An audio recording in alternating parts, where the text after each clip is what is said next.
So the title of my talk is Expanding the Phenotypic Spectrum of Rare Skeletal Dysplasias and obviously Old Genes, New Disorders. No disclosures. So I think this is a slide all of you have seen, but this is a picture from Little People of America in 1966. Can you see my arrow? Does it show up? Okay, so this Yes, is it does. Billy Barty, who started it, and Dr. McCusick is back here. So in 1966, when Little People of America, this was their first meeting, was started, there were 4 diagnoses: achondroplasia, pseudoachondroplasia, Morchios, and everything else. So people, knew that there was a spectrum of disorders, but there was not a strong biochemical or molecular understanding of the etiologies. But, the genomic era has really made a difference in our assessment of skeletal disorders. There has been an explosion in our understanding of the molecular basis of disease. And our knowledge, particularly clinically as well as genomically, is expanding at logarithmic speeds. And I think it's really hard to keep up. And it's just difficult to keep abreast of all the changes that are happening on a daily basis. Um, I think obviously this is well known to everyone. Here is a cartoon of the genome. The protein coding genes in the genome account for almost 2% of the genome. And then the question is, what does the rest do? And this is a cartoon I've taken from ENCODE, but it outlines all the parts of genetic control and how it's just not even the issues surrounding protein coding, but accessibility to transcription, how things are translated, how things are regulated, all which can influence phenotype. So I want to just take a step back and say, I okay, think your that slide original, disappeared, Deb. did I disappear? Am I the only one that can't see them? Matt? Everyone else can see them? My bad. I can see her You're back. slides. Yep. I can see it. Matt, you're not paying attention to me again. No, my apologies. I'm old. I hit a button by mistake. We're glad you're here. We're glad. It's such a pleasure for me to see all these names. You're all my great colleagues and friends, so thank you. So I want to talk a little bit about the nosology and Matt's part of it, but it's essentially a catalog of all the genetic skeletal disorders, and it's broad. It's sort of started with generalized skeletal disorders. It now includes dysostoses, which are groups of disorders that may only affect a few genes. It is now its 11th revision. It contains 771 distinct entities. Presently, there are 552 responsible genes for these disorders, and they've been organized into 41 distinct categories. And it's really been this explosion in the molecular understanding of disease that's really has occurred because of next generation sequencing. The benefit it has allowed us for recognizing previously unrecognized rare and ultra rare disorders. And this is sort of the point of this talk. We've also begun to realize that there's phenotypic heterogeneity arising from a single locus, and it's much greater than we previously suspected. And this is my take-home message for those of you who see patients. It's a realization that individuals who present with all the phenotypic criteria that we use to make a diagnosis described in textbooks have become the exception rather than the rule. This is my personal opinion.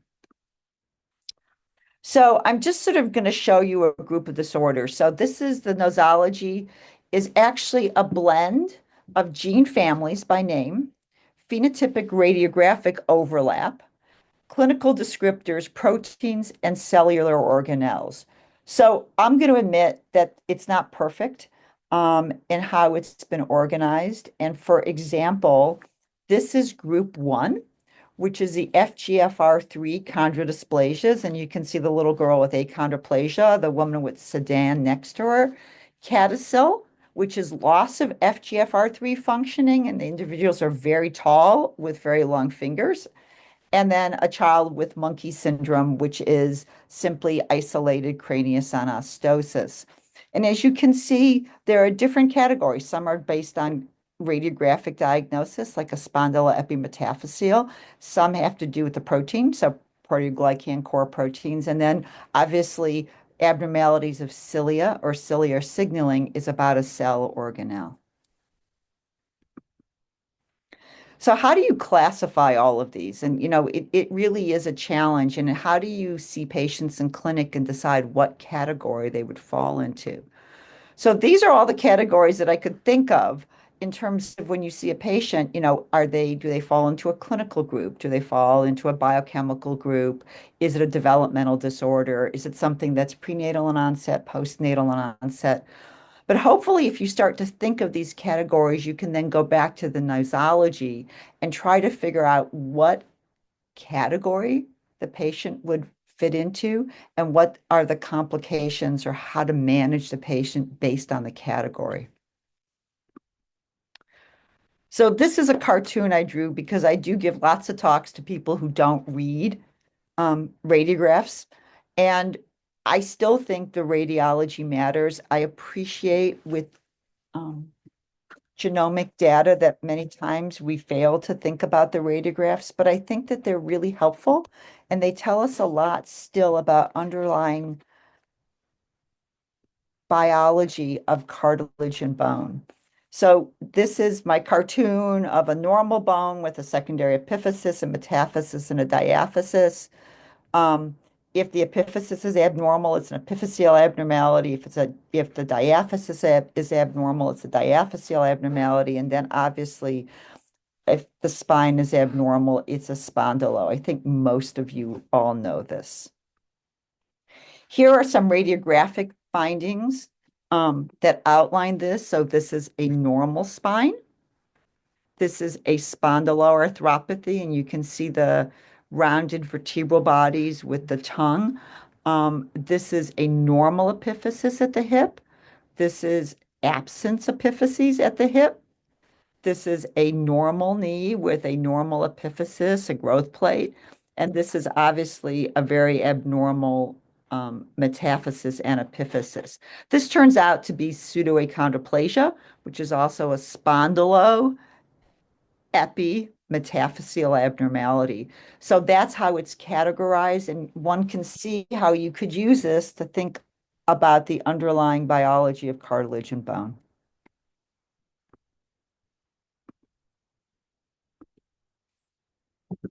So I think when we see patients, I think family history is still really important.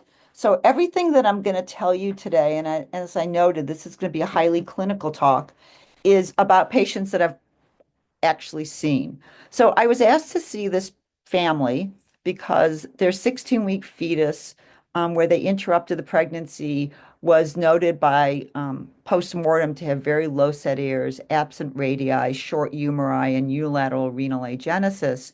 And the family actually was seeking counseling regarding potential etiology and recurrence risk because they were really worried about a recessive disorder. But when I had the opportunity to meet the couple, what I realized was this gentleman, the father of the fetus, had on one left arm, I thought that his left arm was a little shorter. He had a hypoplastic radius and thumb. And when talking to him, his brother had thumbs with decreased mobility and they both had Duane abnormalities.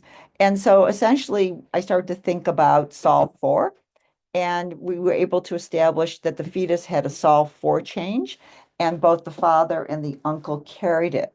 I know that for the geneticist, this is not earth-shattering, but it underscores the importance of examining patients, getting a family history, and that individuals don't read the book and they don't all present the same way.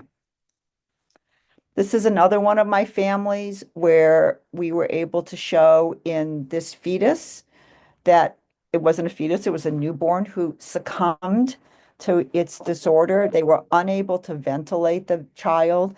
There was no polydactyly, but had biallelic mutations in the heavy chain of dynein 2 H1. That's a typo. But this is the family here, and this is their third child. And he is mechanically ventilated, but thriving with the same biallelic mutations. And there was just no way I could predict when I saw both of them prenatally what the outcome would be. And reminding people also that when you see patients, even in the genomic era, you cannot always predict outcome. So this is a fetus to the right. These are ultrasound images where I could see that the fetus was very severely affected with a bone demineralizing disorder, where the calvarium was hypomineralized. This was the femur. It was very bowed and bent.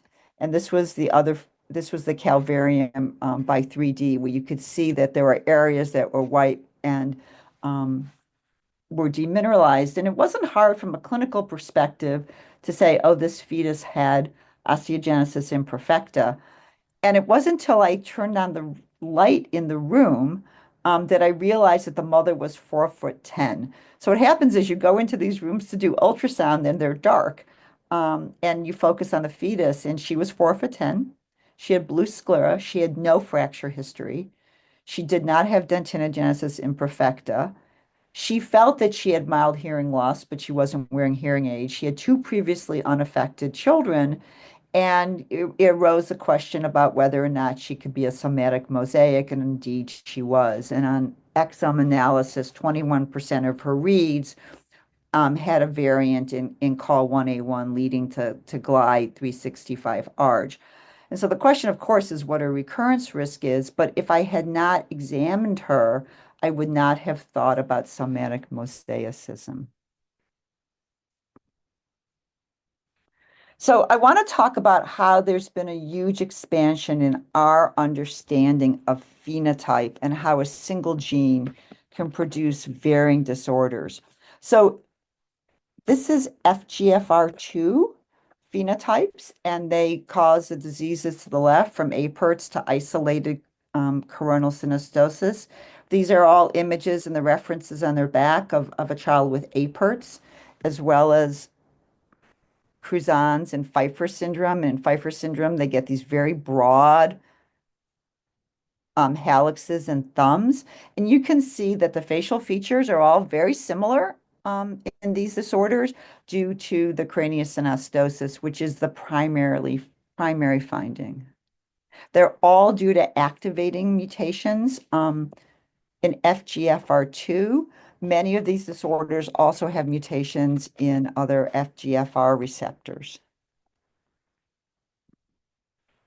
So here is just a cartoon of many of the mutations that cause these disorders. They are scattered throughout the molecule in the tyrosine kinase domain, in the transmembrane domain, and in the immunoglobulin domain, primarily immunoglobulin 3. And they cause craniosynostosis. So this is a coronal image of coronal craniosynostosis. This was well established. Many people over a long time have worked on this and shown that these are all due to activation of the receptor. But I had the opportunity to see this fetus prenatally, and I've acknowledged that I didn't know what the fetus had prenatally, and I didn't know what it had postnatally. It was very unusual looking, as you can see, and you can see that the anterior fontanelle was super large and wide opened, and we'll show radiographs. This is a 22-week fetus that had prenatal onset teeth, as well as just a huge number of dysmorphic features. And these are the radiographs. And this is what I had seen prenatally. It was just very undermineralized. There was bowing of the femurs, and we thought about campomelic dysplasia, but the scapula here were present and the fibula was normal. So it suggested to us that it wasn't campomelic dysplasia. But there were two things that we noticed, which was that the lateral edge of the clavicle was gone. And for this gestational age, we should have seen a pubis, and we didn't. So we thought that there had to do something to do with mesenchymal or mesenchymal condensation. The other thing that we saw that was really quite unusual was that there was complete undermineralization of the calvarium, almost looked like it had osteogenesis imperfecta, but there were no wormian bones. But you could see the beginning of craniosynostosis. We continued to not know what this was. And about a year later, I had the opportunity to see this fetus. And it shared the same radiographic findings of bending and bowing of the femurs. Clavicles were deficient, pubis was absent, and had a very enlarged calvarium that was undermineralized, but had craniosynostosis at the same time.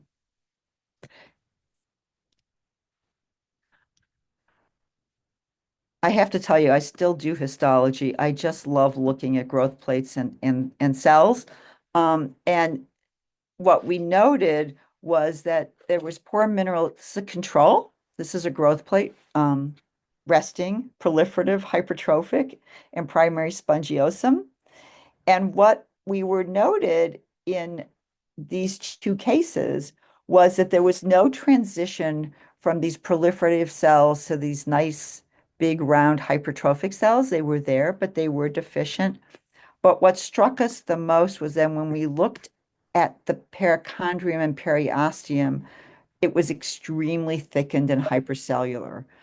So we then made a list, this is a while ago, of all the genes that we could think about that were expressed in the perichondrium and periosteum, and we included FGFR2, though it didn't exactly make sense. And of course, both the cases had the same mutation in FGFR2. It was de novo, and it was in the transmembrane domain, which then was really difficult for us to understand because it wasn't presenting as the other craniosynostosis syndromes. So here's a cartoon of FGF signaling. As you know, two FGF ligands dimerize with the FGFR receptor to evoke a cascade of signaling and output.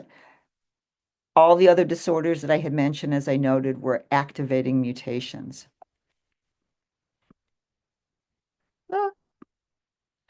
One of the things that we did was, though, we had cells from those fetuses.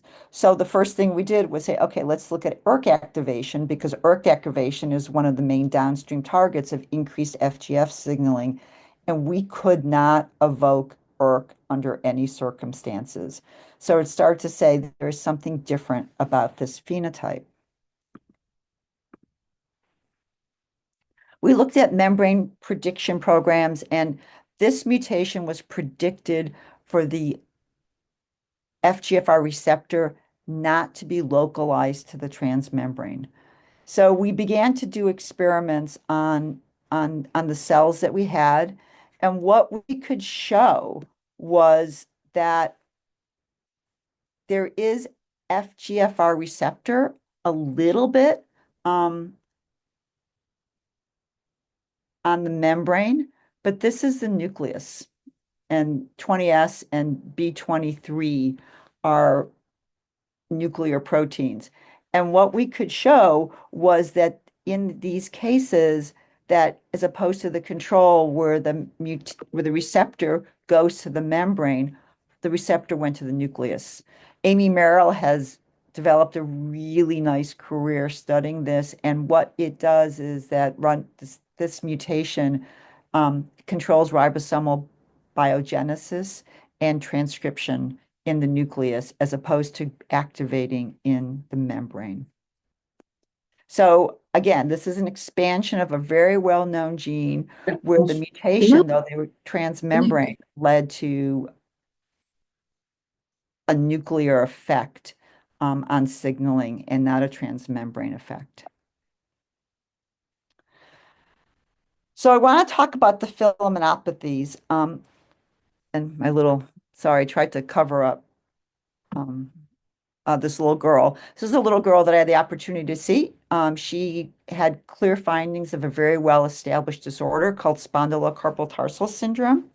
It is autosomal recessive. The clinical findings included a very disproportionate short trunk and lordosis, craniofacial abnormalities because of a cleft palate. They occasionally have neurosensorial deafness. Their radiographic phenotype is well recognized and quite distinct. They have progressive fusions from their cervical down to their lumbar region. Um, and they've been described as having something called a cartilage bar. They also have carpal and tarsal fusions. They have very other rare effects on their appendicular skeleton. By and large, it really is the vertebral bodies and carpal and tarsal fusions. Here are some older CTs that I think really, really demonstrate nicely the cartilaginous bar that develops in the spine. And these are the carpal fusions that you can see. And you can see there's one on one hand and isn't one on another. Does not interfere with their ability to use their wrists. So these are the old days, and actually did mapping and was able to show that these four families mapped to chromosome 3, and we tested candidate genes and were able to show that spondylocarpal tarsal syndrome was a loss of function in filament B. The mutations were scattered throughout the molecule, and the blot up top is a Western blot just showing that you don't make filament B protein. Filament B is a cytoskeletal protein. It binds actin. It facilitates signal transduction, and it has lots and lots of partners, as you can imagine. It has three paralogs. So there's filament A, B, and C, and all the filaments produce Mendelian disorders. These are just a cartoon that where filament B sits within the cell. It's juxtamembrane and it binds to actin as well as other things, and has two CHD domains and then a large number of EGF domains.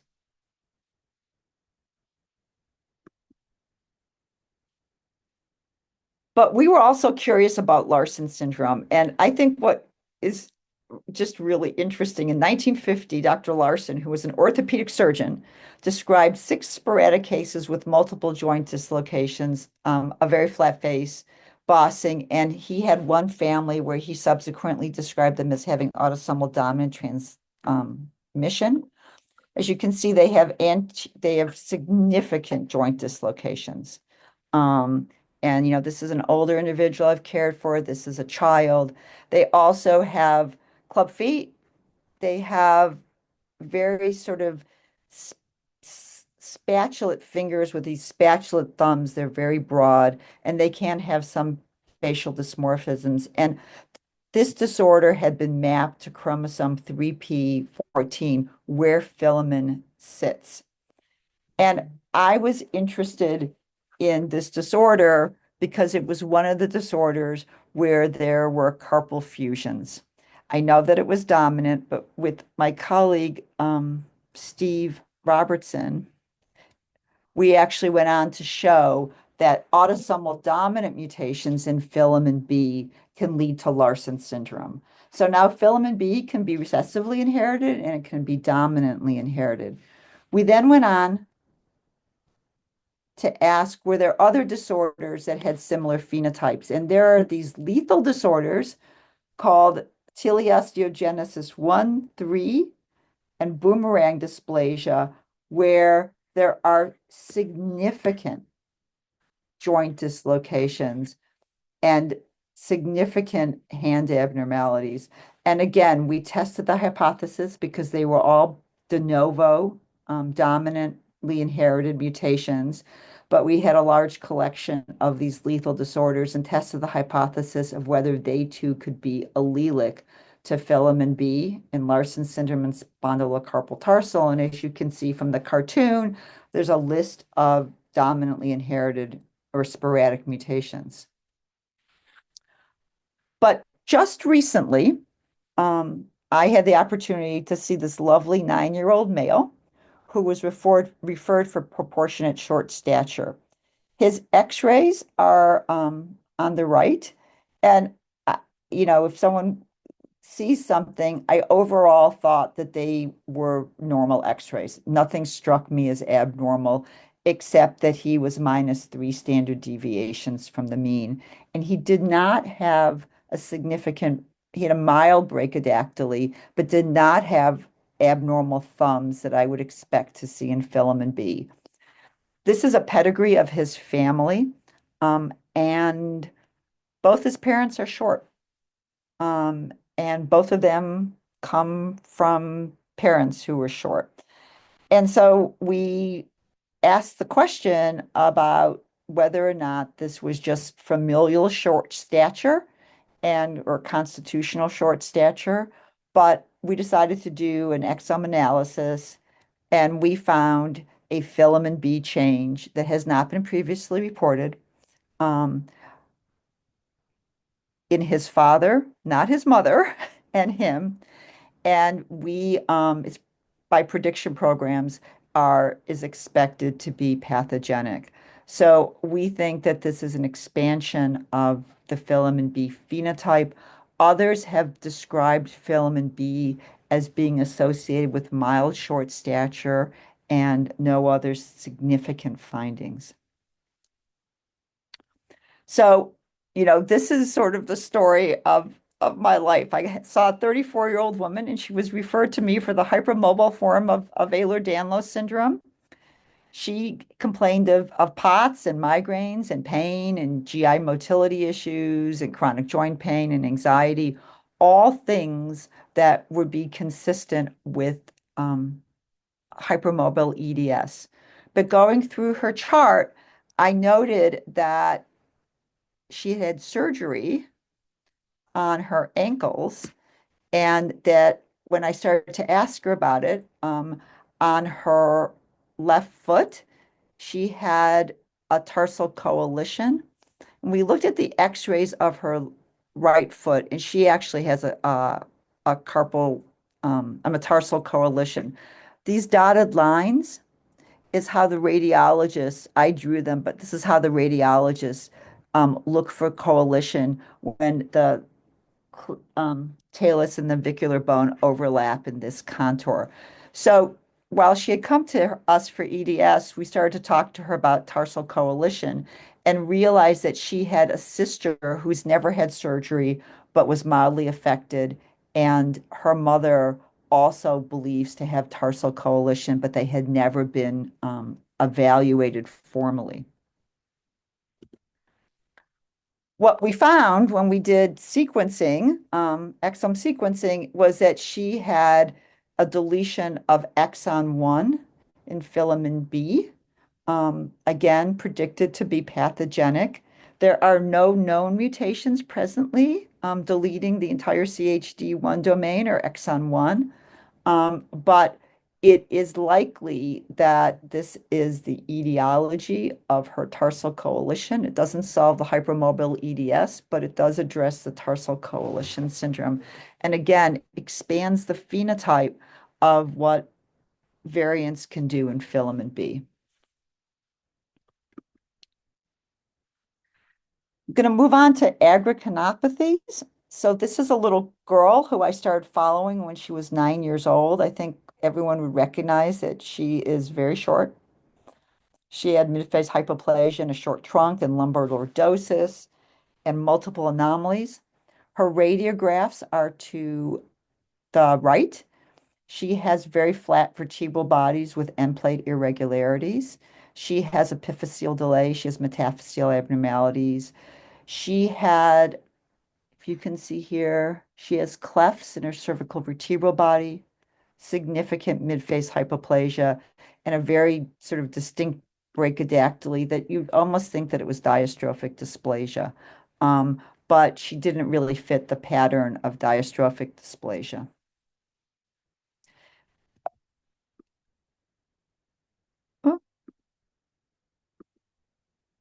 So this family lived far away. I only had the opportunity to evaluate her when she was a young girl and then never saw her again. So we drove up to where she lives, which is like 2 hours away, and got to meet her whole family. There is a pedigree of her whole family. These are her two affected brothers, and her mother and her sister, who is 6 feet tall. What we were able to show was that 3 affected individuals were homozygous for a change in aggrecan that led to a missense mutation. And I'm going to acknowledge her father, who's not in the picture, was supposed to be the same height as her mother. And I did not pay attention thinking about short stature due to aggrecan. And when I went back and looked, this sister does not carry an aggrecan change. Both her aggrecan alleles did not have this change. Aggrecan is one of the most highly expressed proteins in cartilage in the growth plate.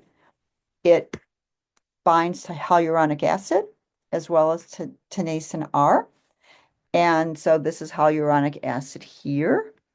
This is aggrecan, and these little bumps here are tenascin R.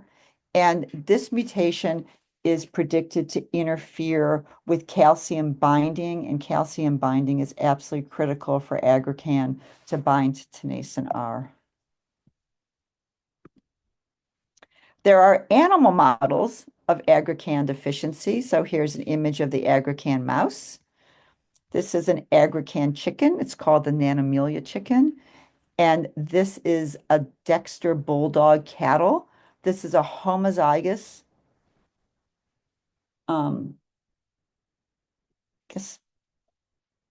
calf. But the heterozygous calves are short, small, and they're bred to be pets. So again, this is recently, I had the opportunity to see a 2-year-old female. She was actually complicated because she was delivered at 28 weeks for maternal preeclampsia and already had developed fetal growth restriction due to the maternal elevated blood pressures. And she was sent to us to be evaluated for short stature with no obvious developmental delay. This is a radiograph I found of her chest when she was in the NICU because she had a very long NICU stay, and it just sort of looked like a very normal radiograph to me, and she had proportionate short stature. She was 12 weeks in the NICU, so we didn't see her for 2 years because everyone just thought that her growth was just really symptom of being born premature. This is her growth curve when I got to see her. And you can see she's -3 standard deviations from the mean. So the first thing we did, which is very standard in genetics clinic, is we got a microarray, and she was shown to have a duplication on chromosome 22q11.21. This is a very well-known duplication region, and it duplicated about 2.5 kilobases of DNA. So, there was a question of did we land on the explanation of her short stature? And was it a combination of prematurity and this duplication? When you look up 22q11.2 deletion duplication syndrome, here's a cartoon of it. Their main features are congenital heart disease, velopharyngeal insufficiency, some hearing loss, growth delay. But what was interesting about this duplication syndrome is some individuals may have mild or short stature, some are actually tall, and developmental delay. It turns out that most people with this duplication syndrome have no phenotype. And so it really sort of bothered us. And we thought, well, is this really, are we willing to say this is the explanation for her -3 standard deviations from the mean?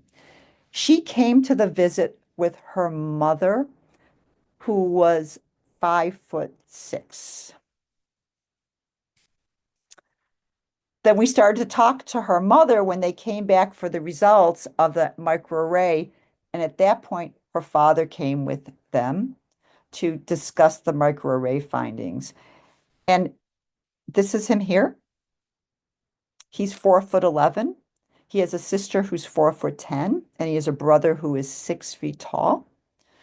These are his parents, and his sister has one little boy who he perceives to be short and one little boy who he perceives to have average stature.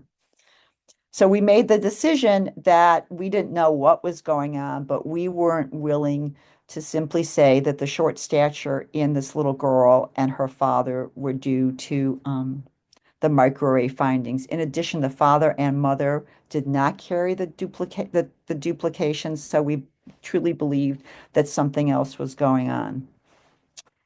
In a few families, short stature and advanced bone age with and without osteoarthritis have been described in patients who are haploinsufficient for aggrecan. And so we went and tested this family, and, not terribly surprising, but a little bit surprising was that there was a heterozygous nonsense mutation in aggrecan, which fits with the phenotype. None of the father nor his sister have any evidence of early onset osteoarthritis. The father's only complaint was that he has a shoulder injury from snowboarding. This is a recent patient that was referred to us. She's 23 years old. She has a history of recurrent fractures with a history of hardware. Her fractures started as a teenager. The only complaint she really had was some chronic back pain, muscle pain at the end of the day. And on history, it turned out that when she had her wisdom teeth pulled, she had very bad dry socket. It was really hard to, difficulty with healing. Admittedly, she was sent to us was for, rule out low bone mass, rule out fractures. And when we looked at the radiographs, we were struck by the thickness of the cortical bone and said, no, this is more likely to be osteopetrosis and not a low bone mass phenotype. This was her DEXA scan. Her Z-score was, 2.9. At her spine, her forearm was essentially normal. So again, we interrogated her for osteopetrosis. And this is in June. And this is what we got back, that she had a heterozygous variant of unknown significance in TCI-RG1. And I put in quotations what the report said. The test did not identify any pathogenic variants, but includes at least one result that is not completely understood at this time. This gene encodes the A3 subunit of an ATPase, and it's involved in the regulation of the pH of intercellular compartments, particularly the pH of osteoclasts. It is a well-established gene that causes autosomal osteoporosis. And this image is what I took last night from OMIM, where it is absolutely listed as causing autosomal recessive osteopetrosis type 1.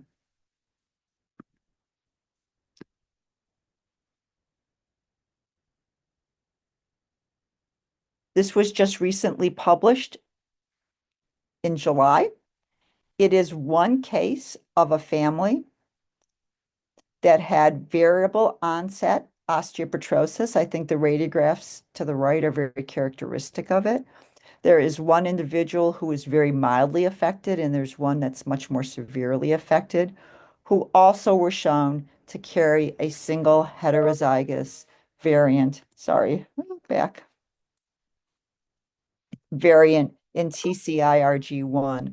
So there is now a dominant form of osteopetrosis due to TCI-RG1.